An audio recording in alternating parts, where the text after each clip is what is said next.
जय Shri Krishna, Vande Mataram. GK master class में सभी का स्वागत है, वेलकम। इस टेस्ट से आपको बहुत कुछ मिलेगा, आपको बहुत कुछ समझने को मिलेगा, सारी चीजें व्यवस्थित मिलेगी, आपको लगेगा कि हाँ हमें तैयारी कैसे करनी चाहिए। ओके, तो एक बार आप ये टेस्ट दीजिए, ठीक है, उसके बाद अपन आगे चर्चा करते हैं। ओके, तो सिरोही नगर की सहसमल द्वारा स्थापना कब की गई? जो सिरोही है आज की तारीख में, उसकी स्थापना कब की गई? 1525 में, 1325 में, 1425 में और 14वीं शताब्दी में। चार ऑप्शन है आपके सामने। आज के पेपर का थोड़ा सा स्तर कठिन है और वही कठिन क्वेश्चन जब एग्जाम में आएंगे तो कोई नहीं कर पाएंगे, जो मेरी क्लास पढ़ेंगे वो क्लियर कर पाएंगे। तो राइट आंसर है आपका 1425 में। राइट आंसर क्या है दोस्तों? 1425 में सिरोही नगर की स्थापना की गई, सहसमल द्वारा की गई।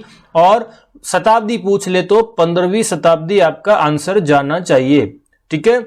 सेकंड क्वेश्चन की अगर हम बात करें तो पृथ्वीराज शासक कब बने थे? पृथ्वीराज चौहान तृतीय, ये ध्यान देना, पृथ्वीराज चौहान तृतीय की बात कर रहा हूं। 15 वर्ष की आयु में, 11 वर्ष की आयु में, 10 वर्ष की आयु में और 11 वर्ष की आयु में। चार ऑप्शन है। पृथ्वीराज चौहान तृतीय कब शासक बने? 15 वर्ष की आयु, 12 वर्ष की आयु, 10 वर्ष की आयु और 11 वर्ष की। 100% ऐसा क्वेश्चन बहुत जल्दी आपको एग्जाम में मिलेगा। गलती नहीं करनी है दोस्तों, गलती नहीं होनी चाहिए।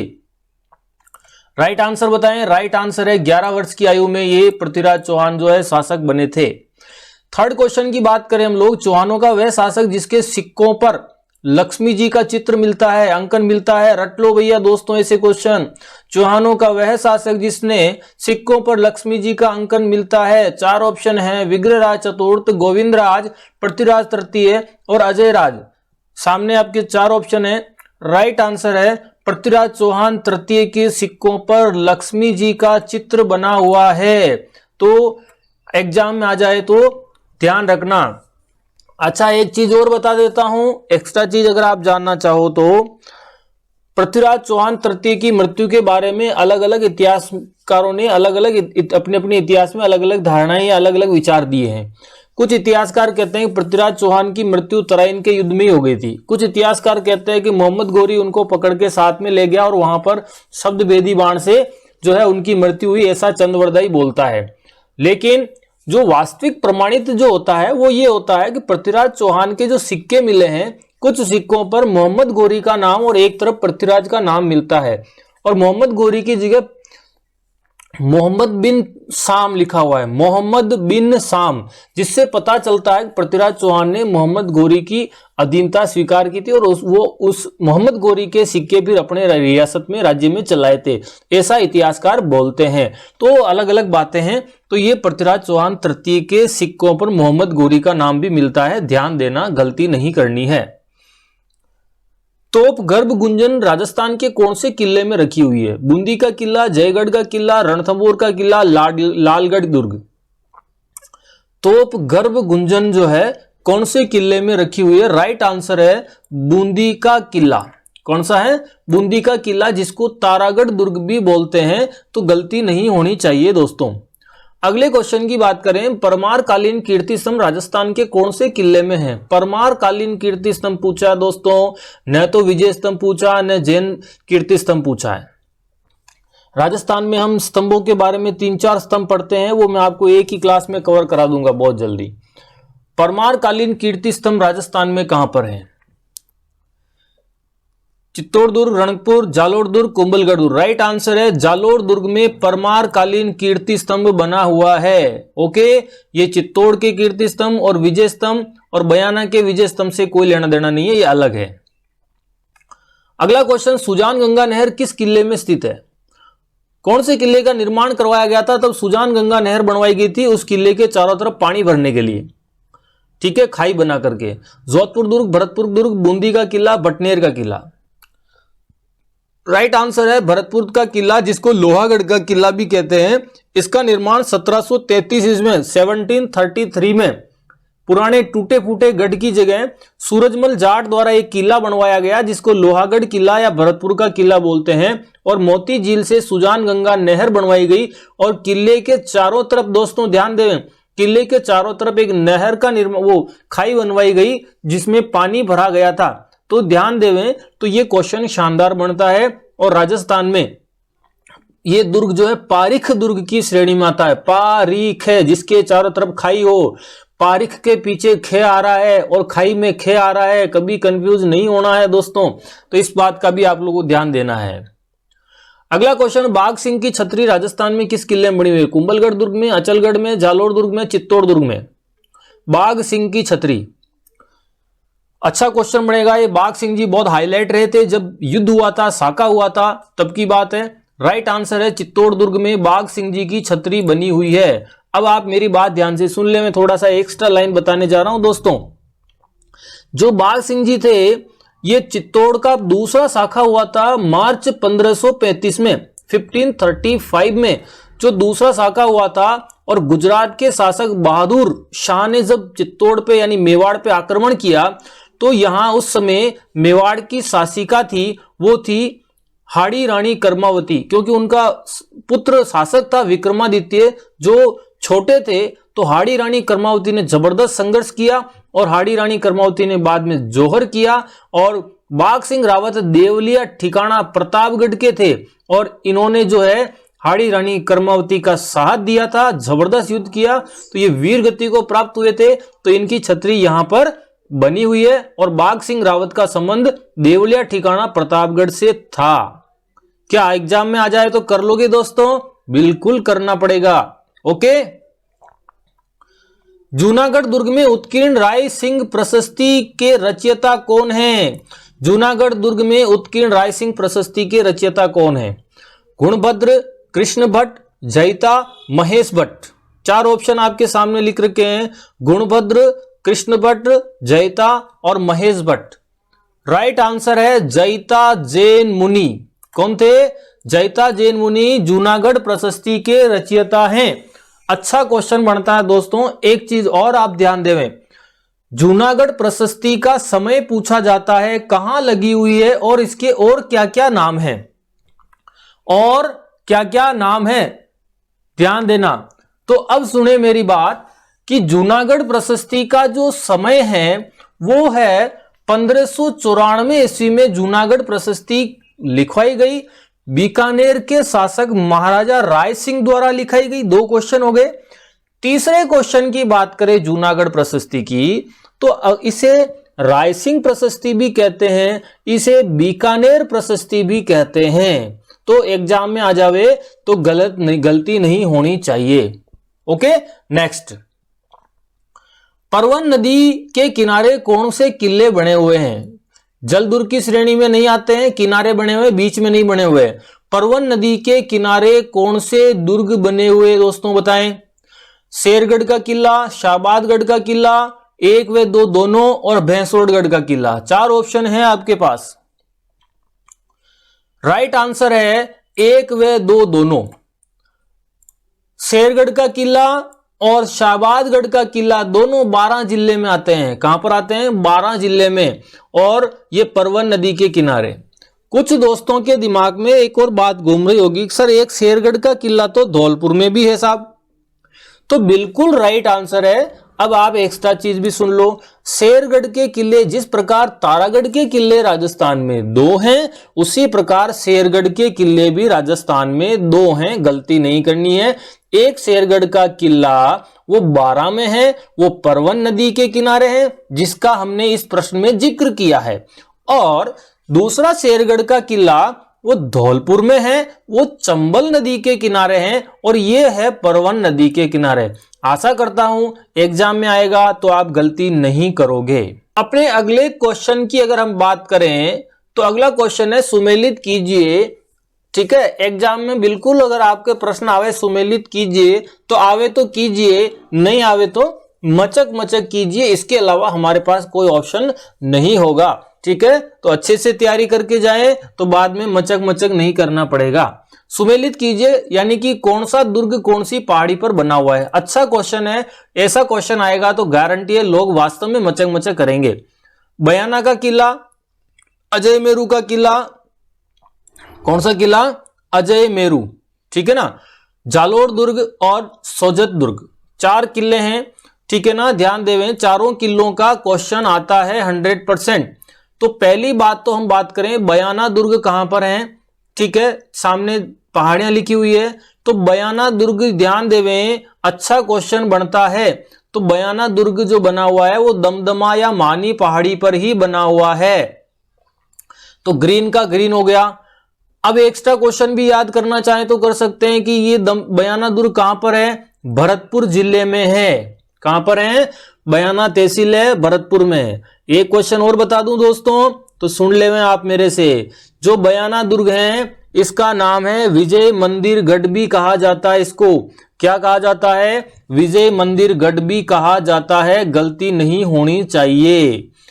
अजय मेरू दुर्ग का दूसरा नाम क्या है, अजय मेरू दुर्ग का दूसरा नाम बताएं। अजय मेरू दुर्ग जो है, सॉरी दूसरा नाम नहीं, पहाड़ी पर पूछ रहा है तो बीठली पहाड़ी पर है, इसको गढ़ बीठली भी कहते हैं, गलती नहीं होनी चाहिए। जालोर दुर्ग की बात करें, जालोर दुर्ग की बात करें तो राइट आंसर जाएगा आपका स्वर्णगिरी पहाड़ी। अब ये मैंने स्वर्णगिरी जानबूझ के दिया, कुछ लोगों के मन में डाउट आ रहा होगा जो अच्छी तैयारी करते हैं, डाउट भी क्लियर करने वाला हूं। पहले लास्ट ऑप्शन समझ लें, सोजत का किला पाली जिले में आता है, सोजत पाली में, जहां की मेहंदी फेमस है। और नानी सीरडी पहाड़ी जो है, नानी सीरडी पहाड़ी जो है, इसका राइट आंसर जाएगा सोजत का किले का नानी सीरडी पहाड़ी। अब आप सुन ले में मेरी बात, यहां पर कंफ्यूज होता है जालोर दुर्ग का, और यहां पर तो लोग सोच रहे होंगे साहब स्वर्णगिरी पे तो जैसलमेर का किला बना हुआ है। बिल्कुल बना हुआ है, राजी कुशी बना हुआ है, कोई प्रॉब्लम नहीं है। मैंने ये क्वेश्चन स्वर्णगिरी जानबूझ के लिखा है आपको। कैसे, आपको एग्जाम में यहां पर सुवर्णगिरी आना चाहिए। क्या आना चाहिए, सुवर्णगिरी ऑप्शन होना चाहिए। देखो मैंने लिख दिया, चेंज कर दिया सुवर्णगिरी, ठीक है ना। तो राइट आंसर कभी भी ध्यान देना, जालोर दुर्ग की पहाड़ी पूछे तो सुवर्णगिरी पहाड़ी आंसर जाएगा, सुवर्णगिरी हो गया, या सोनगिरी पहाड़ी, सोनगिरी पहाड़ी आंसर जाएगा। लेकिन कभी कभी एक दो एग्जाम में क्वेश्चन आए और सुवर्ण की जगह स्वर्ण शब्द था और जैसलमेर का किला नहीं था, तो हमें वो जालोर उसको करना पड़ा, जालोर करना पड़ा। तो ऐसी गलती भी हमारे से नहीं होनी चाहिए, ऐसी गलती भी हमारे से नहीं होनी चाहिए। तो मैं सीधी सी सिंपल भाषा में समझा देता हूं आप लोगों को। अगर जालोर दुर्ग पूछे और सुवर्णगिरी पहाड़ी नहीं हो, सुवर्णगिरी, तो स्वर्णगिरी कर लेना, और जैसलमेर भी हो तो पहले स्वर्णगिरी करना। ओके ठीक है, ये बात ध्यान रखना। और जैसलमेर किले के लिए कभी भी सुवर्णगिरी शब्द यूज नहीं होता है, उसके लिए तो स्वर्णगिरी ही यूज होगा। आशा करता हूं तरीका समझ में आ गया होगा। उसके बाद भी आप गलती करते हो तो मेरे पास जो है कोई दवाई, ठीक है, नहीं है। अगला क्वेश्चन है, सुमेलित करो, आवे तो करो, नहीं आवे तो मत करो। दुर्ग और उसकी आकृति पूछ रहा है। दौसा का किला, मेहरानगढ़ का किला, जैसलमेर का किला और जूनागढ़ का किला। तो दौसा के किले की आकृति कौन सी है, ये क्वेश्चन एग्जाम में आता है। तो इसकी आकृति है सूप या छाजड़े की आकृति है।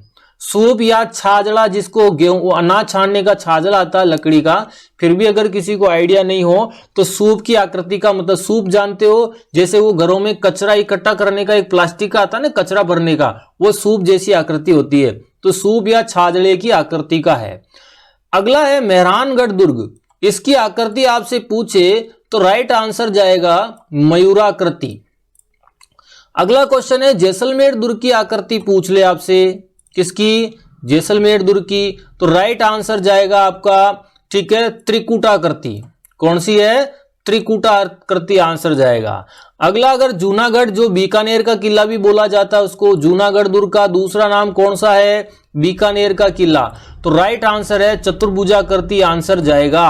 और भगवान की दया से ये प्रश्न आने वाले हैं ऐसे, तो गलती नहीं होनी चाहिए आप लोगों से दोस्तों, ठीक है। आशा करता हूं अच्छे से समझ में आया होगा, ठीक है ना, गलती नहीं होनी चाहिए। ओके, नेक्स्ट क्वेश्चन की हम बात करें। नेक्स्ट क्वेश्चन, बांडोली स्थित महाराणा प्रताप की छतरी बनी हुई है जो कितने खंभों पर स्थित है, कितने खंभों पर टिकी हुई है।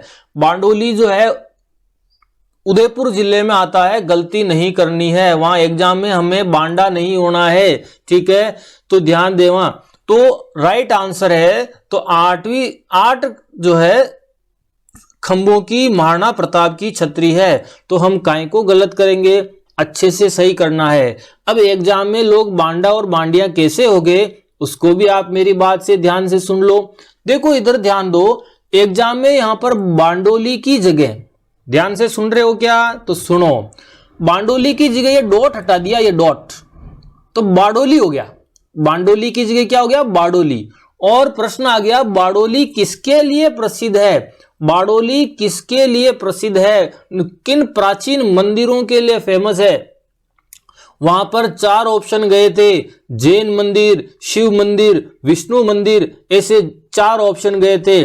और राइट आंसर जो है, जो मैं बांडोली उदयपुर की बात नहीं कर रहा हूं, ध्यान से सुनो, बांडोली उदयपुर में तो महाराणा प्रताप की 8 खंभों की छतरी है, लेकिन जो डॉट हटा दिया जाए तो बारडोली बन जाएगा। और बारडोली जो है उदयपुर में, बारडोली जो है वो चित्तौड़ में है, और वो बारडोली जो है प्राचीन शिव मंदिरों के लिए फेमस है दोस्तों, प्राचीन शिव मंदिरों के लिए। क्या सबके समझ में आ गया? ठीक है, वहां एग्जाम में बांडे नहीं होना है, सही आंसर करना है। Okay, next question.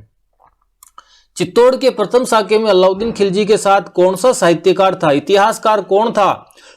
अलबरूनी, फरिश्ता, अल उतबी, अमीर खुसरो। बताएं आंसर। चित्तौड़ के प्रथम साके में अलाउद्दीन खिलजी, प्रथम साका कब होता है? 1303 में। पहला क्वेश्चन तो यही बनता है। अलाउद्दीन के साथ इतिहासकार कौन था? तो राइट आंसर है अमीर खुसरो। कौन था? अमीर खुसरो। गलती नहीं होनी चाहिए आपसे। अगला क्वेश्चन, प्रसिद्ध लकुलिस मंदिर का निर्माण किसने करवाया? आधे लोग तो एग्जाम में बांडे हो जाएंगे दोस्तों, दिमाग ही काम नहीं करेगा, दिमाग की बत्तियां ही काम नहीं करेगी। कैसे? सबसे पहले तो आधे लोग जो है लकुलिस मंदिर कटे हैं, आई नंगे कोने माने, तो भैया आज क्लियर कर लो, प्रसिद्ध लकुलिस मंदिर का निर्माण किसने करवाया? तो पहली बात तो 4 ऑप्शन पे बाद में जाओ, पहले तो ये क्लियर करो लकुलिस मंदिर का दूसरा नाम क्या है? तो लकुलिस मंदिर का दूसरा नाम है एकलिंगनाथ मंदिर जी। एकलिंगनाथ जी आपने नाम सुना होगा, कैलाशपुरी गांव, जिला उदयपुर। एकलिंगनाथ मंदिर का दूसरा नाम है लकुलिस मंदिर, जहां पर शिवलिंग लगी हुई है, चौमुखी शिवलिंग। मेवाड़ के शासकों के कुल देवता माने जाते हैं, मेवाड़ रियासत के, मेवाड़ राजवंश के कुल देवता लकुलिस जी है, ठीक है, जिनको एकलिंगनाथ जी कहते हैं। और उस मंदिर का अब याद आ गया होगा कि एकलिंगनाथ जी मंदिर का निर्माण किसने करवाया? 8वीं शताब्दी में। तो राइट आंसर जाएगा कालभोज। क्या जाएगा? कालभोज। और कालभोज का वास्तविक नाम था बप्पा रावल। कालभोज वास्तविक नाम है और बप्पा रावल उसकी उपाधि थी उनकी। तो कालभोज वास्तविक नाम है, तो कालभोज को ही बप्पा रावल कहा जाता है, जिन्होंने एकलिंगनाथ मंदिर का निर्माण करवाया, और वो लकुलिस मंदिर के नाम से जाना जाता है। और कौन से गांव में है? कैलाशपुरी गांव, जिला उदयपुर। गलत नहीं होना चाहिए आपका प्रश्न। क्वेश्चन है आपके सामने, मेवाड़ में गुह्यादित्य या द्वारा गुहिल वंश की स्थापना कब की गई? 465 ईस्वी में, 465 ईस्वी, 665 ईस्वी, 565 ईस्वी और 566 ईस्वी में कब की गई? तो राइट आंसर है 566 ईस्वी। 566 ईस्वी आपका आंसर जाएगा। शताब्दी पूछे तो 6ठी शताब्दी, 6ठी शताब्दी, ध्यान देना। राइट आंसर क्या जाएगा? 6ठी शताब्दी। अब मेरी बात सुने, गुहादित्य की जगह गुहिल भी आ सकता है, गोमिल भी आ सकता है, और गुहिलोत भी आ सकता है। 4 में से कोई भी ऑप्शन हो, एक ही आदमी है। इतिहास प्रसिद्ध चांपानेर की संधि कब हुई थी? अच्छा क्वेश्चन है। चंपानेर की संधि भी बोल देते हैं, किताबों में कहीं के लिख रखा है, नहीं तो चांपानेर की संधि 1456, 1556, 1436, 1446। चांपानेर की संधि राइट आंसर है 1456 आंसर जाएगा।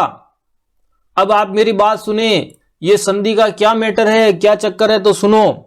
मालवा के शासक महमूद खिलजी, ठीक है, और गुजरात के शासक, दोनों के बीच में एक संधि हुई, ठीक है, कुतुबुद्दीन के बीच में जो संधि होती है, उस संधि में यह शर्त रखी जाती है कि हम दोनों मिलकर के, यानी मालवा की सेना, मालवा एमपी में आता है, और गुजरात की सेना, दोनों मिलकर के मेवाड़ पे यानी महाराणा कुंभा पर आक्रमण करेंगे और जीत गए तो मेवाड़ का, मालवा की तरफ का हिस्सा तो महमूद खिलजी ले लेगा, और गुजरात की तरफ जो मेवाड़ का हिस्सा है, मारवाड़ नहीं सॉरी मेवाड़ का हिस्सा है, वो गुजरात के शासक के पास में रहेगा। दोनों संधि बना करके अलग अलग दिशाओं से आक्रमण करते हैं, लेकिन ये बात महाराणा कुंभा को पता नहीं थी, और जब दोनों ने आक्रमण किया तो एक महाराणा कुंभा को पता चला कि मालवा की सेना उसकी तरफ बढ़ रही है, तो उसने तुरंत अटैक करके उसको बुरी तरह से पराजित किया। और जब पता चला कि इनका तो प्लान था और मैं इधर लड़ने में बिजी रहूंगा, तब तक एक टुकड़ी जो है वो कुंभलगढ़ पे अधिकार कर लेगी, लेकिन महाराणा कुंभा को क्या ऐसे ही समझा क्या? बिल्कुल मेरी तरह थे वो, और उन्होंने तुरंत डिसीजन लिया और एक मालवा की सेना को पराजित करके तुरंत कुंभलगढ़ के आगे जाके खड़े हो गए, और दूसरी साइड से आने वाली सेनाओं का ले उरो आओ तू भी अब आजा, ठीक है, और जबरदस्त युद्ध होता है और दोनों मचक मचक करते हुए हार के भाग गए और महाराणा कुंभा की विजय हुई, बिल्कुल मेरी तरह, है ना। तो ये ध्यान देना, राइट आंसर जो है 1456 में, और दोनों की सेनाएं बुरी तरह से हार गई। महाराणा कुंभा बहुत खतरनाक शासक थे भैया, ठीक है। चलो, किस शासक ने विजय कटकातु की उपाधि धारण की थी? विजय कटकातु की उपाधि धारण की थी, विजय कटकातु। अच्छा प्रश्न बनता है और एग्जाम में पूछा भी जा चुका है दोस्तों। महाराणा कुंभा, महाराणा राज सिंह, महाराणा सांगा और महाराणा प्रताप राइट आंसर है, ठीक है। महाराणा राज सिंह, ये महाराणा राज सिंह प्रथम है जिन्होंने विजय कटकातु की उपाधि धारण की थी। एग्जाम में गलत नहीं होना चाहिए आपका प्रश्न, ठीक है। नेक्स्ट क्वेश्चन, जीवन के प्रारंभिक दिनों में महाराणा सांगा के आश्रयदाता कौन थे? मैं आपको बता देता हूं नॉलेज के लिए बता देता हूं दोस्तों। जब महाराणा सांगा और उनके भाइयों में उत्तराधिकार संघर्ष चला था, तब महाराणा सांगा घायल हो गए थे। उनके भाई, बड़े भाई उड़ना राजकुमार, जिनको पृथ्वीराज कहते हैं, उन्होंने घायल कर दिया। तब महाराणा सांगा भाग गए थे यहां से, ठीक है, और युद्ध से दूर थे, और अजमेर के करमचंद पंवार के यहां पर इन्होंने शरण ली थी। तो 4 ऑप्शन में से राइट आंसर ये जाएगा, ओके। तो इन्होंने कहां शरण ली थी? तो अजमेर के करमचंद पंवार के यहां। एग्जाम में प्रश्न आ जाए तो गलती मत करना। नेपाल में गुहिल वंश की नींव डाली थी, नेपाल में गुहिल वंश की नींव डाली गई थी, ठीक है। कुंभकर्ण द्वारा, रत्न सिंह द्वारा, जेत्र सिंह द्वारा और क्षेम सिंह द्वारा। 4 ऑप्शन है आपके सामने। नेपाल में गुहिल वंश की नींव किसने डाली थी, ठीक है ना। तो आपका आंसर जाना चाहिए, क्या जाएगा? कुंभकर्ण द्वारा, रत्न सिंह द्वारा, जेत्र सिंह द्वारा, क्षेम सिंह द्वारा। तो राइट आंसर है जो है कुंभकर्ण द्वारा। ये गुहिल वंश के शासक थे और रावल रतन सिंह प्रथम के भाई भी थे, ओके। तो राइट आंसर आपका कुंभकर्ण द्वारा। अगला है, डीग के जल महलों का निर्माण किसने करवाया था? डीग के जल महलों का निर्माण किसके द्वारा करवाया गया था? सूरजमल जाट द्वारा, सूरजमल जाट द्वारा, ठीक है। 4 ऑप्शन है आपके सामने। दूसरा बदन सिंह द्वारा, तीसरा जवाहर सिंह द्वारा और चौथा ऑप्शन सभी। बताएं।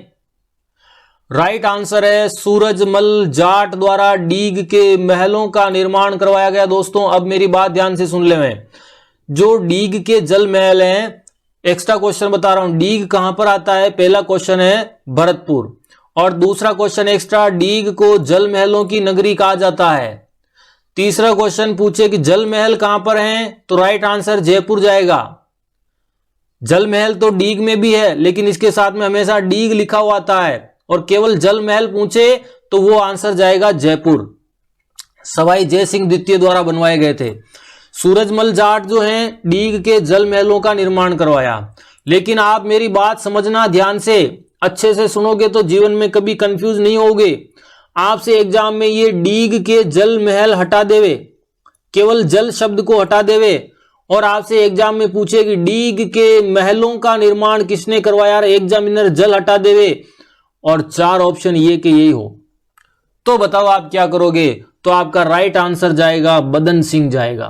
क्या जाएगा? बदन सिंह। तो केवल डीग के महलों का निर्माण पूछे तो बदन सिंह जाट द्वारा, और डीग के जल महलों का निर्माण पूछे तो सूरजमल जाट द्वारा। इसके अलावा मेरे पास आपको समझाने का और कोई अच्छा तरीका नहीं है। गलत नहीं करना है, और कुछ चीजें समझ में नहीं आ रही तो मुझे कॉल करके भी, फोन करके पूछ सकते हैं। मान सिंह का महल राजस्थान में कौन से किले में बना हुआ है? किला नहीं पूछे तो जगह भी पूछ सकता है। मान सिंह का महल बताएं दोस्तों। जालोर में, चित्तौड़ में, कोटा में, टोंक में। तो मान सिंह का महल, बहुत सारे लोग सोच रहे हैं चारों ऑप्शन गलत है, बोनस मिलेगा। बोनस तो किकोड़ा ही नहीं मिलेगा। हमें ध्यान देना है, प्रश्न के आधार पर उत्तर देना पड़ेगा हमेशा। अभी देखो, जालोर दुर्ग इसका आंसर जाएगा, मान सिंह महल। अब आप मेरी बात थोड़ा सा ध्यान से सुन लें। ध्यान से क्या सुनना है वो सुने कि मान सिंह के महल, राजस्थान में मान सिंह 2-3 हुए शासक। तो जो आमेर के कछवा वंश के मान सिंह थे, जो अकबर की तरफ से लड़े थे हल्दी घाटी युद्ध में, उनका तो एक मान महल बना हुआ है, वो पुष्कर में है। समझ में आ रहा है? और एक बना हुआ है मान सिंह का महल, वो आमेर के दुर्ग में है। तो जो आमेर के दुर्ग वाले वो ऑप्शन वो अलग है, इसमें वो ऑप्शन है ही नहीं। तो इसका मतलब ये दूसरा वाला मान सिंह है। तो ये मान सिंह जोधपुर वाले हैं, मान सिंह राठौड़ जोधपुर वाले, जो इनके भाई में और इनके बीच में जब एक बार झगड़ा हो गया तो ये वहां से चले गए और जालोर दुर्ग में रहे थे। तो जालोर दुर्ग में उनका जो महल बना हुआ है वो मान सिंह का महल कहलाता है। तो प्रश्न के आधार पे अपना जालोर दुर्ग आंसर जाएगा, गलती नहीं करनी है। अगला क्वेश्चन अच्छा है, रायका बाग पैलेस कहां पर है? रायका बाग पैलेस कहां पर है बताएं। कोटा में, गंगानगर में, जोधपुर में, जयपुर में। रायका बाग पैलेस, तो राइट आंसर है जोधपुर में रायका बाग पैलेस बना हुआ है, गलती नहीं करनी है। और मैं बताता हूं, जोधपुर के शासक जसवंत सिंह प्रथम थे, जिनकी रानी जसवंत देव ने रायका बाग पैलेस जोधपुर में बनवाया था, तो गलती नहीं होनी चाहिए। अगले क्वेश्चन की अगर हम बात करें तो सिलीसेड के महलों का निर्माण किसने करवाया था? सिलीसेड झील के किनारे जो महल हैं उनका निर्माण किसने करवाया था बताएं। अनूप सिंह जी ने, विनय सिंह जी ने, विजय सिंह जी ने और बख्तावर सिंह जी ने। राइट आंसर है विनय सिंह जी ने।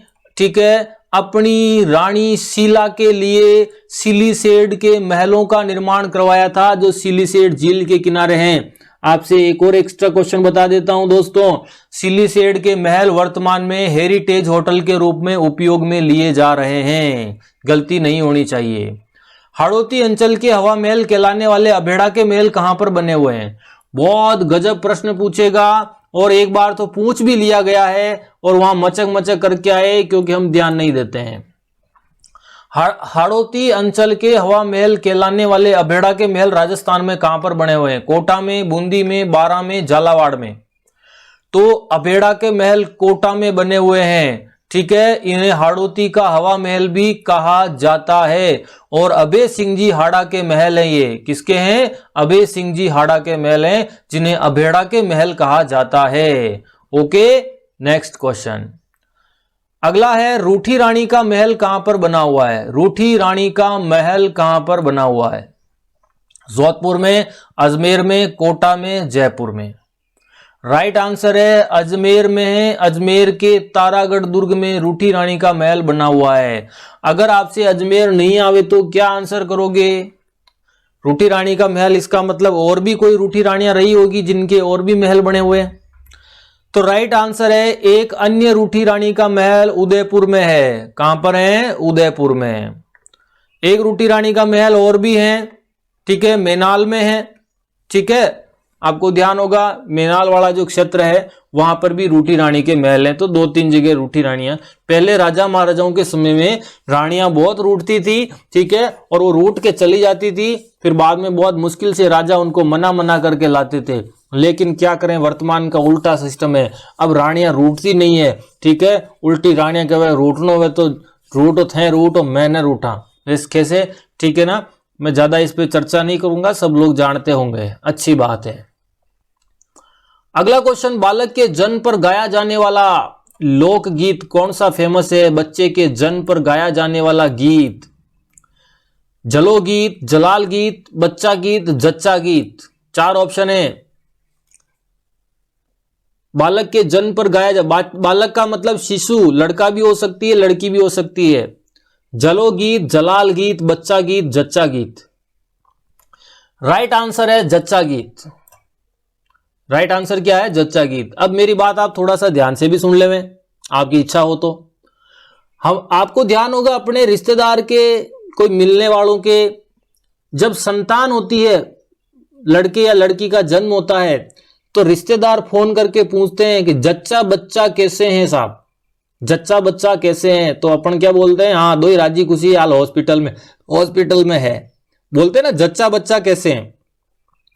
तो जच्चा शब्द माता के लिए यूज होता है, जिस मां ने बच्चे को जन्म दिया है उसके लिए जच्चा शब्द का प्रयोग होता है। और बच्चा तो बच्चा ही है। लोग करेंगे बच्चा गीत, ठीक है, इससे तो अच्छा है कि बच्चा गीत गा लो, है ना, जिंदगी भर बच्चा गीत ही गाना पड़ेगा। ठीक है, जलो गीत और जलाल गीत एक ही है, जो विवाह के समय गाया जाता है। ओके, अगला क्वेश्चन है, वर वधू को जादू टोने से बचाने के लिए, वर वधू को जादू टोने से बचाने के लिए महिलाओं द्वारा कौन सा गीत गाया जाता है? तो वर वधू का मतलब शादी ब्याह हो गई, ठीक है ना। जोरावा गीत, बिछुड़ो गीत, सीठने गीत और कामण गीत। बताएं आंसर। तो राइट आंसर है कामण गीत। जो है वो दूल्हा दुल्हन को जो है बचाने के लिए, जादू टोने से, ऊपरी हवा से बचाने के लिए शादी के समय महिलाएं गीत गाती है कि भी इनको कोई भूत प्रेत जादू टोना नहीं लगे, राजी खुशी रहें। ओके, ठीक है, ये गीत गाने की जरूरत ही नहीं, वैसे ही शादी के कुछ दिनों बाद ये चीजें, ये जो है ना, ये ठीक है, अपने को वैसे ही फील होने लग जाता है कि हाँ ठीक है, अब शादी के कुछ दिन बाद जो है, हाँ ज्यादा नहीं कहूंगा, समझ गए होंगे आप लोग। चक्री व धाकड़ नृत्य संबंधित है। चक्री व धाकड़ नृत्य कौन सी जाति द्वारा किया जाता है? कंजर जाति द्वारा, ठीक है, कामड़ जाति द्वारा, भवाई जाति द्वारा और कालबिलिया जाति द्वारा। राइट आंसर बताएं। तो बिल्कुल राइट आंसर है कंजर जाति द्वारा जो है चक्री और धाकड़ नृत्य किया जाता है। याद रखने का तरीका देखो, कंजर जाति के लोग जो हैं चक्कर देने में माहिर होते हैं, पुलिस वालों को भी चक्कर दे जाते हैं कभी कभी, ऐसा कोई केस आ जाता तो, और लड़ने में भी एक्सपर्ट होते हैं, तो धाकड़ होते हैं लड़ने में। तो कितना बढ़िया जीके बनाया। चक्री और धाकड़ नृत्य संबंधित है, आंसर जाएगा कंजर जाति, गलती नहीं होनी चाहिए। शेखावाटी, अगला क्वेश्चन, शेखावाटी क्षेत्र में कच्ची घोड़ी नृत्य के समय, कच्ची घोड़ी नृत्य के समय ध्यान देवें, किस वाद्य यंत्र को बजाया जाता है? 4 ऑप्शन आपके सामने हैं। ताशा वाद्य यंत्र, चंग नृत्य, झांझ नृत्य और श्रीमंडल। राइट आंसर है झांझ वाद्य को सबसे ज्यादा बजाया जाता है कच्ची घोड़ी नृत्य के समय। जो झांझ होता है वो मजीरे का बड़ा रूप होता है। जैसे लोग सुंदरकांड का पाठ या कोई 11 पे, जलजूनी 11 पे जो वो निकलता है, जुलूस निकलता है भगवान का, तब मजीरे बजाए जाते हैं। और मजीरे का बड़ा रूप, थाली जितने बड़े बड़े 2 होते हैं, उनको आपस में टकरा के बजाते हैं, तो वो झांझ कहलाता है। ठीक है, मोहर्रम पर भी बजाया जाता है। ओके, नेक्स्ट क्वेश्चन, राजस्थान में डांडिया नृत्य मुख्यतः किया जाता है। डांडिया नृत्य मुख्यतः किया जाता है महिलाओं द्वारा, पुरुषों द्वारा, महिला व पुरुषों दोनों द्वारा, महिला पुरुष और बच्चे सभी द्वारा। अच्छा प्रश्न बनता है, डांडिया नृत्य। राइट आंसर है इसका पुरुषों द्वारा नृत्य किया जाता है। गलती मत कर देना, गलती करेंगे वहां पर महिलाओं भी कराएंगे, नहीं तो महिला पुरुष बच्चे सब एक साथ करते हैं भेड़ चोड़ में। करने दो, कोई टेंशन नहीं लेनी है दोस्तों। अपने को तो आंसर, राइट आंसर करना है according to GK, according to GK answer करना है, गलती नहीं होनी चाहिए। क्या सबके समझ में आ गया? अब आप और मेरी बात ध्यान से सुन ले। ठीक है, आगे क्या सुनना है कि जीके के अकॉर्डिंग तो पुरुषों द्वारा किया जाता है। आजकल हमने क्या इसको सबने कॉमन बना दिया, महिलाएं, बच्चे, लड़कियां, लड़के, जो भी है, बुजुर्ग, सब एक साथ नाचते हैं, जो भी है, ठीक है, नाचने दो। अपन क्या करें, जचे, मैं तो कह रहा हूं घर में डांडिया नाचो, डेली नाचो, कोई प्रॉब्लम नहीं है, जीके में तो पुरुषों द्वारा ही जाएगा। ओके, ठीक है। अगला क्वेश्चन, अच्छा क्वेश्चन, रियासत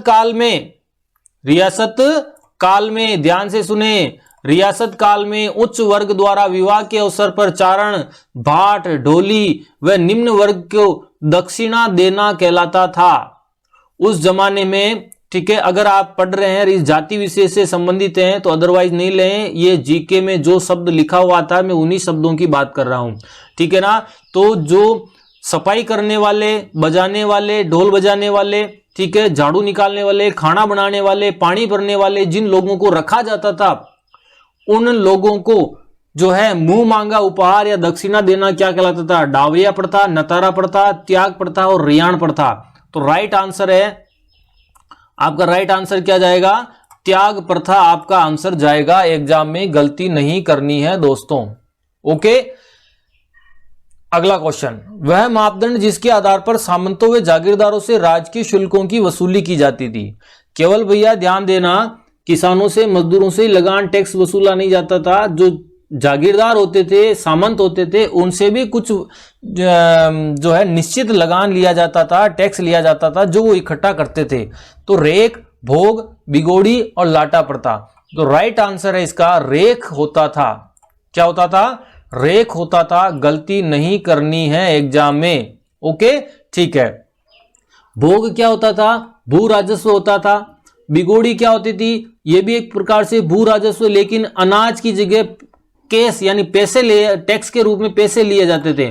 और लाटा प्रथा यह भी एक भू राजस्व प्रथा थी, जो अनाज पकने पर, फसल पक जाती थी, उसको काट लिया जाता था और उसके बाद ठिकाने का हिस्सा और किसान का हिस्सा बराबर, जितना भी हिस्सा डिसाइडेड होता था वो तोल करके, नाप करके अपना अपना हिस्सा ले लिया जाता था, जिसे लाटा प्रथा कहा जाता था। आशा करता हूं मेरा तरीका आपको समझ में आ रहा होगा। फिर भी कोई डाउट हो तो कॉल करके पूछ सकते हैं। क्लास शुरू होने से पहले मेरे नंबर आपको मिल जाते हैं, ठीक है ना। वह क्षेत्र जहां वर्षा होने पर इंद्रदेव को प्रसन्न करने के लिए धाड़ नृत्य किया जाता है। वह क्षेत्र जहां इंद्रदेव को प्रसन्न करने के लिए धाड़ नृत्य किया जाता है। बताएं दोस्तों, धाड़ नृत्य बहुत इंपॉर्टेंट है। धाड़ नृत्य तो राइट आंसर वांगड़ क्षेत्र, शेखावाटी, मेवाड़, जोधपुर। वांगड़ क्षेत्र, शेखावाटी, मेवाड़, जोधपुर। तो राइट आंसर जो आपका जाएगा वो धाड़ नृत्य वांगड़ क्षेत्र में किया जाता है। कौन से क्षेत्र में किया जाता है? वांगड़ क्षेत्र आपका आंसर चला जाएगा। कोई भी गलती नहीं होनी चाहिए। अगला क्वेश्चन है, खेतों में फसलों की सुरक्षा के लिए लगाया जाने वाला मानव आकृति का पुतला कहलाता है। बावसी, गेरू, पुतला या अड़वा। खेतों में आपको ध्यान होगा, एक दो लकड़ी बांध के ऊपर उल्टी मटकी रख के उसके ऊपर आंखें बना करके उसको जब्बा पजामा या कुर्ता पायजामा पहना करके आदमी जैसा बना देते हैं, या एक दो ओढ़नी ओढ़ा देते हैं, लेडीज बना देते हैं, और ताकि पक्षी खेत में नुकसान नहीं करे। तो वो जो पुतला लगाया जाता है उसको किस नाम से जाना जाता है? आप मुझे आंसर बताएं। तो राइट आंसर आपका जाएगा अड़वा। क्या जाएगा? अड़वा। एग्जाम में गलती नहीं होनी चाहिए दोस्तों। समझ में आ रहा है क्या? कोई भी डाउट नहीं रहना चाहिए। लेकिन आजकल के भी पक्षी बहुत कम नहीं है, आजकल के पक्षी बहुत होशियार है। वो उल्टा उस मटकी के ऊपर बैठ के गंदगी कर जाते हैं कि ले हो जो कर लेना, मेरा जो भी बिगाड़ सकता बिगाड़ लेना, मैं तो नुकसान करूंगा और मेरे को पता है तू हिलता डुलता नहीं है, ठीक है ना। तो बहुत होशियार होते हैं पक्षी आजकल के, है ना। बढ़ार का संबंध है, बढ़ार का संबंध मृत्यु भोज से, विवाह भोज से। विवाह की एक रस्म है, ठीक है, या एक प्रकार का लगान है। बताएं दोस्तों, मेरा पेपर एग्जाम के पैटर्न के आधार पर ही होता है। गलती मत कर देना, गलती मत कर देना। जबरदस्त तैयारी करो मेरे साथ जुड़ करके, और जो भी आपके साथ तैयारी कर रहे हैं उनको जोड़ो। मेरे व्हाट्सएप जीके व्हाट्सएप ग्रुप से जुड़ो, आपका कोई मिसयूज नहीं होगा और आपको 100% फायदा मिलेगा, ठीक है ना। मृत्यु भोज, विवाह की एक रस्म और एक प्रकार का लगान। आंसर बताएं। मृत्यु भोज, विवाह की एक रस्म और एक प्रकार का लगान।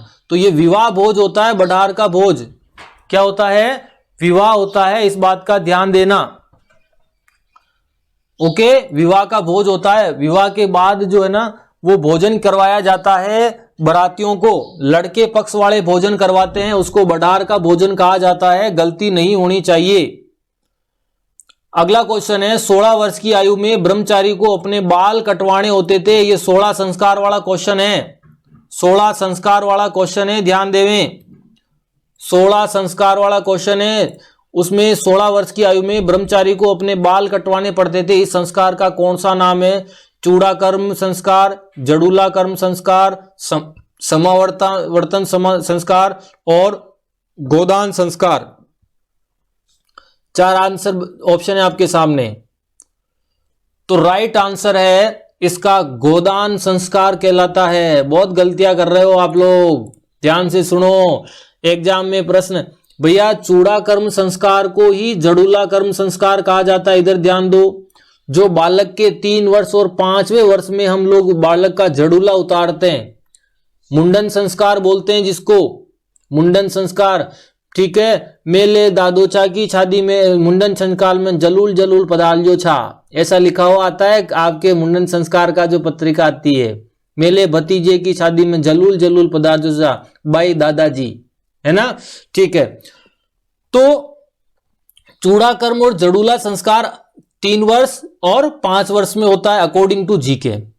और समावर्तन संस्कार होता है बालक की जब शिक्षा पूरी हो जाती है आश्रम में, तब समावर्तन संस्कार किया जाता था, ठीक है। और गोदान संस्कार जिसको केशांत संस्कार भी बोलते हैं, वो होता है कि बालक जो है 16 वर्ष का हो जाता था तब उसको आश्रम में अपने बाल मुंडवाने पड़ते थे, कटवाने पड़ते थे 16 साल की आयु में, उसको गोदान संस्कार।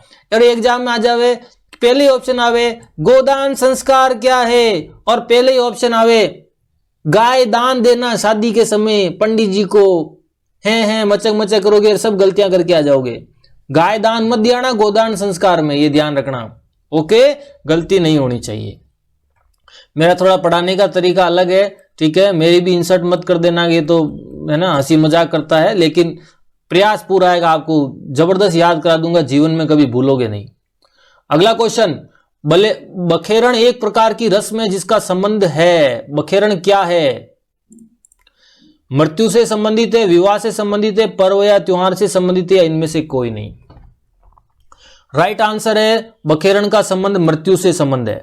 किससे संबंध है? मृत्यु से। आप मेरी बात थोड़ा सा समझ लेना, जब आदमी की किसी भी व्यक्ति की डेथ हो जाती है, तो जब उसको शमशान ले जाते हैं, तो जब उसकी अर्थी ले जा रही जाती है, तो उसके पीछे से उसके परिवार या रिश्तेदारों द्वारा एक थैली के अंदर, आपको ध्यान होगा, गुलाल होती है, कुछ फुल्लियां होती है, और कुछ उसमें पैसे डालते हैं, कुछ मकाने डालते हैं, बहुत सारी चीजें मिक्स करके, फूल डालते हैं उसमें, सारे चीज मिक्स करके पीछे से उसके जो डेथ बॉडी और जो लोग ले जा रहे होते हैं उनके ऊपर उछालते हुए जाते हैं, फेंकते हुए जाते हैं, आपको ध्यान होगा। और गाँव में तो बच्चे जो है उसमें कुछ सिक्के होते हैं, उसको भी उस भीड़ में लेकर के लेने के लिए आते हैं, तो बखेरण कहलाता है। गलत तो नहीं करोगे।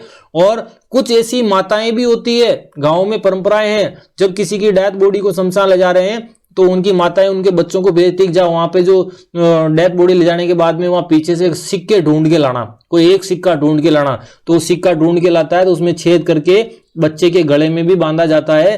परंपरा है कि उसको बीमार नहीं होता है और उसको कोई हवा नहीं लगती, ऐसा माना जाता है। याद आ गया होगा आप लोगों ने, ठीक है ना, अच्छी बात है। दाह संस्कार के बाद स्नान आदि के पश्चात किसी व्यक्ति की मृत्यु हो गई और दाह संस्कार होने के बाद जब उसका, ठीक है, आदि के पश्चात लोगों द्वारा मृत व्यक्ति के परिवार को सांत्वना देना क्या कहलाता है? ठीक है, यानी कि भाई दाह संस्कार हो गया, फिर लोग स्नान करके उनके घर पे 2 मिनट 15 मिनट बैठने जाते हैं और सांत्वना देते, साहब जो भी हुआ किस्मत में था, ये तो सबके लिखा हुआ है, ऐसी सांत्वना देगा, आप हिम्मत रखना, हम सब लोग आपके साथ हैं, ऐसा बोलते हैं। तो उसको क्या कहते हैं? तिया तीजा कहते हैं, पगड़ी दस्तूर कहते हैं, सातरवाड़ा कहते हैं, लोकाई या कांदिया कहा जाता है। राइट आंसर है सातरवाड़ा कहलाता है। सांत्वतना देते हैं, सातरवाड़ा कहलाता है। तीजा की बैठक 3 दिन बाद वाली अलग होती है। पगड़ी दस्तूर 12वें के दिन होता है। और लोकाई कांदिया ये मृत्यु भोज होता है, जो आदिवासियों का मृत्यु भोज कहलाता है। तो अपना राइट आंसर है सातरवाड़ा। कोई भी एग्जाम में गलती नहीं होनी चाहिए आपसे। अगला क्वेश्चन, वह प्रथा जो शोक या गम से संबंधित नहीं है, शोक या गम यानी दुख से संबंधित नहीं है। आदेटा, लोकाई, हरावल, लोपा देना। आंसर दो दोस्तों। ऐसे क्वेश्चन आने वाले हैं आर्ट एंड कल्चर में, जो चीज हम सोच रहे हैं। आप क्या सोच रहे हैं, क्या मृत्यु से शोक संबंधी क्वेश्चन समझा रहा है? भैया 2 नंबर पक्के हैं आपको, धरती पे कोई 2 नंबर नहीं काट सकता आपके। राइट आंसर है हरावल। क्या है? हरावल। देखो आदेटा मृत्यु से संबंधित है। जब शमशान ले जाते हैं तो रास्ते में एक उसको आदेटा का सिस्टम किया जाता है। लोकाई मृत्यु भोज है। लोपा देना, लोपा देने का मतलब सीधा है कि दाह संस्कार करने से पूर्व उसके पुत्र द्वारा अग्नि देना। जिसकी मृत्यु हुई है उसके पुत्र द्वारा उस मृतक शरीर को अग्नि देना लोपा देना कहलाता है। राजस्थान सिंधी अकादमी का मुख्यालय कहां पर है? राजस्थान सिंधी अकादमी।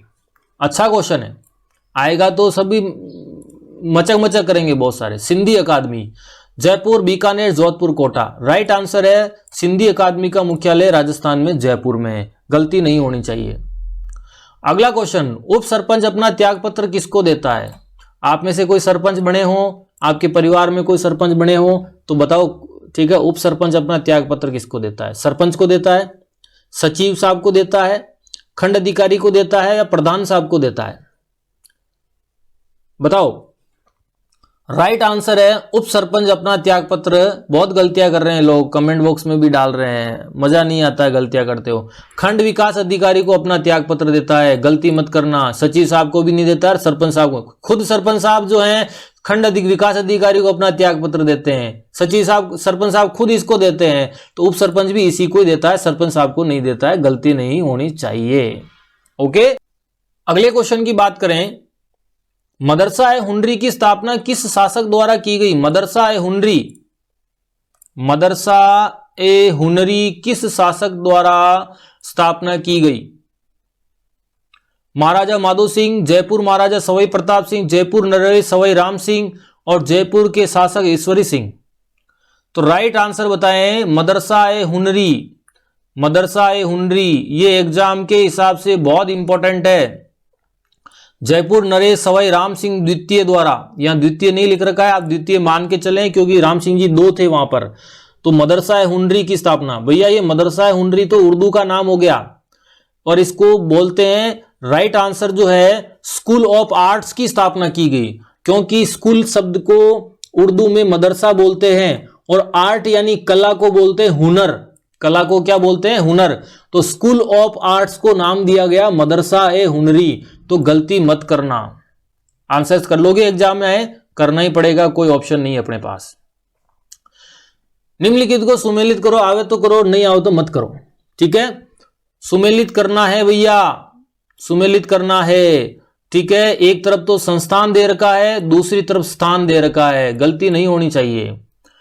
राजस्थान साहित्य अकादमी जोधपुर, राजस्थान उर्दू अकादमी टोंक, मौलाना अबुल कलाम आजाद अरबी फारसी शोध संस्थान सामने उदयपुर लिख रखा, राजस्थान प्राच्य विद्या प्रतिष्ठान जयपुर लिखा हुआ है। अब इनको सही सही सुमेलित करो अगर आपको आता हो तो, और विश्वास दिलाता हूं ये इससे क्वेश्चन बहुत जल्दी आने वाले हैं। तो राजस्थान साहित्य अकादमी जो लिखा हुआ है दोस्तों, ये राजस्थान साहित्य अकादमी का मुख्यालय कहां पर है? तो ये उदयपुर में है। राजस्थान उर्दू अकादमी, राजस्थान उर्दू अकादमी का मुख्यालय कहां पर है? गलती नहीं होनी चाहिए, बताओ। राजस्थान उर्दू अकादमी, ओके, इसका मुख्यालय कहां पर है? तो बी आंसर जाएगा जयपुर, आंसर जाएगा। उर्दू अकादमी का मुख्यालय कहां पर जाएगा? जयपुर आंसर जाएगा, गलती नहीं होनी चाहिए। अगला है मौलाना अबुल कलाम आजाद अरबी फारसी, समझ में आ रहा है?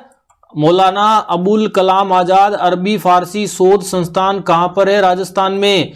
तो राइट आंसर है, इसका राइट आंसर जाएगा टोंक जाएगा दोस्तों। क्या जाएगा? टोंक आंसर जाएगा, और लास्ट में जो बचा है वो चेक कर लो। राजस्थान प्राच्य विद्या प्रतिष्ठान का मुख्यालय कहां पर है, हेडक्वार्टर कहां पर है, तो आपका आंसर जाएगा जोधपुर आंसर जाएगा, ध्यान देना। तो जिसका जो कलर जिसमें सेट हो रहा है वो अच्छे से आप लोग पढ़ लेवें। आशा करता हूं तरीके अच्छे से समझ में आ रहे होंगे। ओके, नेक्स्ट क्वेश्चन, जयपुर में मोती डूंगरी पर स्थित महलों का निर्माण किसने करवाया? जयपुर में मोती डूंगरी, बताएं। सवाई ईश्वरी सिंह ने, सवाई माधो सिंह प्रथम ने, सवाई प्रताप सिंह ने, महाराजा राम सिंह द्वितीय ने। राइट आंसर है सवाई माधो सिंह प्रथम ने जयपुर में स्थित मोती डूंगरी के महलों का निर्माण करवाया था। गलती नहीं होनी चाहिए, गलती नहीं होनी चाहिए। एक चीज और क्लियर कर देते हैं आपसे, एक चीज और क्लियर करते हैं, ध्यान से सुने। अगर यहां पर मोती डूंगरी जगह मोती मंगरी आ जावे, मोती मंगरी का महल कहां पर है, तो आंख मीच के उदयपुर कर देना, क्योंकि उदयपुर में मोती मंगरी है और वहां पर भी महल है। समझ में आ गया? और मोती डूंगरी के गणेश मंदिर आ जावे तो जयपुर कर देना। इसके अलावा मेरे पास आपको समझाने का कोई तरीका नहीं है। ओके, राव रिडमल तथा मीरा मंगल के ख्याल राजस्थान में कौन से ख्याल में किए जाते हैं? एक्टिंग में किए जाते हैं। जयपुरी ख्याल में, रम्मतों में, नौटंकी में, कुचामणी ख्याल में। तो राव रिडमल की एक्टिंग और मीरा मंगल की एक्टिंग कौन से ख्याल से संबंधित है? थोड़ा सा कठिन प्रश्न है, आप जब राजस्थान के लोक नाट्य पढ़ोगे उसमें क्लियर हो जाएगा। राइट आंसर है कुचामणी ख्याल। अगला क्वेश्चन, साथू गांव जालोर में भाद्रपद शुक्ल नवमी को किस लोक देवता का मेला बढ़ता है? ठीक है, साथू गांव जालोर में भाद्रपद शुक्ल नवमी को किस लोक देवता का मेला बढ़ता है? ये क्वेश्चन एग्जाम में आया हुआ, इसलिए मैंने यूं का यूं उठा दिया। ठीक है, तो राइट आंसर है, ठीक है, वीर फत्ता जी का मेला जो है वो साथू गांव जालोर में भरता है। ये पत्ता जी वो चित्तौड़ के किले में युद्ध किया था वो नहीं है, ये अलग लोक देवता है। किस तिथि को गोगाजी लोक देवता का विशाल मेला भरता है? किस तिथि को गोगाजी लोक देवता का विशाल मेला भरता है? भाद्रपद शुक्ल नवमी, कृष्ण जन्माष्टमी, भाद्रपद कृष्ण नवमी और चैत्र माह की नवमी। 4 ऑप्शन है आपके सामने। राइट आंसर है कृष्ण जन्माष्टमी के अगले दिन जो प्रश्न आता है, दिन कौन सा आता है? भाद्रपद कृष्ण नवमी को गोगा नवमी मनाई जाती है, कृष्ण जन्माष्टमी के अगले दिन। ओके, तो भाद्रपद कृष्ण नवमी को गोगा मेड़ी में गोगा जी का सबसे बड़ा मेला भरता है। प्लेग रोग के रक्षक कौन से लोक देवता जाने जाते हैं? प्लेग रोग के रक्षक कौन से लोक देवता राजस्थान में जाने जाते हैं? ठीक है, गोगा जी, हड़बू जी, ठीक है, पाबू जी, बताएं आंसर। पाबू जी और मांगलिया मेहा जी। 4 ऑप्शन है आपके सामने। राइट आंसर है प्लेग रोग के रक्षक पाबू जी लोक देवता माने जाते हैं। ऊंटों के देवता भी बोलते हैं पाबू जी को, ध्यान देना। रायका जाति, जिसको रेबारी जाति, जिसको ऊंट पालक जाति कहते हैं, उनके भी आराध्य देव माने जाते हैं। कौन? पाबू जी। राजस्थान में सबसे पहले ऊंट लाने का श्रेय, यानी मारवाड़ में या राजस्थान में ऊंट लाने का सबसे पहला श्रेय पाबू जी को जाता है। ओके, ध्यान देना। अगला क्वेश्चन, प्रसिद्ध महोदरी माता का मंदिर राजस्थान में कहां पर है? महोदरी माता, रट लो भैया ऐसे प्रश्न, विश्वास रखना मेरे ऊपर। जालोर में, जैसलमेर में, जोधपुर में, बीकानेर में महोदरी माता का मंदिर पूछा है आपसे, तो राइट आंसर है जालोर में, महोदरा गांव में मंदिर है, महोदरा गांव जालोर में। और ये महोदरी माता का दूसरा नाम है आशापुरी माता। और कल के टेस्ट पेपर में मैंने जिक्र किया था, आशापुरी माता जो है वो नाडोल और जालोर के चौहानों की कुल देवी मानी जाती है। अगला क्वेश्चन, 7 सहेलियों का प्रसिद्ध मंदिर कहां पर है? 7 सहेलियों का, झालावाड़, उदयपुर, कोटा, जयपुर। 7 सहेलियों का, हाँ करो उदयपुर, सोचो उदयपुर, दिमाग में लाओ उदयपुर, मार गणो छीजणो है। ठीक है, 7 सहेलियों का प्रसिद्ध मंदिर है वो है, राइट आंसर आपका जाएगा, क्या आंसर जाएगा? झालावाड़। और झालावाड़ भी ऑप्शन में नहीं हो तो जालरा पाटन चला जाएगा, क्योंकि जालरा पाटन झालावाड़ में ही है। आप समझना चाहोगे मेरे से अच्छा तरीका तो सुनो। अगर आपसे केवल सहेलियों की बाड़ी पूछे, सहेलियों की बाड़ी शब्द पूछे, तो आपका उत्तर उदयपुर जाएगा। आपसे केवल सहेलियों की बाड़ी पूछे तो उत्तर उदयपुर जाएगा। अगर आपसे सहेलियों का मंदिर पूछ लेवे, 7 सहेलियों का मंदिर पूछ लेवे, तो राइट आंसर झालरापाटन झालावाड़ जाएगा। और ये सूर्य मंदिर है, क्या है? सूर्य मंदिर, जिसको 7 सहेलियों का मंदिर कहते हैं। ये वही सूर्य मंदिर है जिसको पद्मनाभ मंदिर भी कहते हैं। ये झालरापाटन वाला वही सूर्य मंदिर है जिसे कर्नल जेम्स टोड ने 4 भुजा मंदिर भी कहा है। आशा करता हूं समझ में आया होगा। अगला क्वेश्चन, कणसवा का शिव मंदिर राजस्थान में कहां पर है? कणसवा का शिव मंदिर, तो कणसवा का शिव मंदिर कोटा में, कणसवा गांव में है, जिसको कंसुआ का शिव मंदिर भी कहते हैं। कंसुआ का शिव मंदिर भी कहा जाता है। 100% क्वेश्चन बनता है एग्जाम में ये वाला, तो गलती मत करना। आज के टेस्ट पेपर का ये आखिरी क्वेश्चन था। मजा आ गया होगा आपको। टेस्ट पेपर लेने का तरीका और समझाने का तरीके में आपको अच्छे से समझ में आया होगा। फिर भी कोई डाउट हो तो मेरे नो कॉल नंबर पर कॉल करके जो है बता सकते हैं, पूछ सकते हैं। अच्छा, एक चीज और है, मैंने जीके का ग्रुप बना रखा है, व्हाट्सएप पे ग्रुप बना रखा है। तो आप लोग जितने लोग हैं जो जुड़े हुए नहीं है मेरे व्हाट्सएप ग्रुप से, तुरंत प्रभाव से जुड़े, ताकि आपको जीके से संबंधित नवीनतम जानकारियां मैं अवेलेबल करवा सकूं। ओके, तो आप लोग मेरे ग्रुप से जुड़े। मेरा जो नंबर दे रखा है वही मेरा व्हाट्सएप नंबर है, और तुरंत प्रभाव से जुड़े। जो लोग मेरे से जीके ग्रुप से नहीं जुड़े हुए हैं तो अपना नाम और जिला लिख करके सेंड कर देवे मेरे नंबर पर, तो मैं आपको ऐड कर लूंगा। ठीक है, और आपका नंबरों का या आपका कोई मिसयूज नहीं होगा, विश्वास रखना। और आप जितना हो सके कंपटीशन की तैयारी करने वाले मेरे से तुरंत प्रभाव से जुड़े। आशा करता हूं आज की क्लास अच्छे से समझ में आई होगी। जिसने पहली बार पढ़ी है वो सब्सक्राइब जरूर करें और लाइक जरूर करें। ओके, थैंक यू, जय श्री कृष्णा।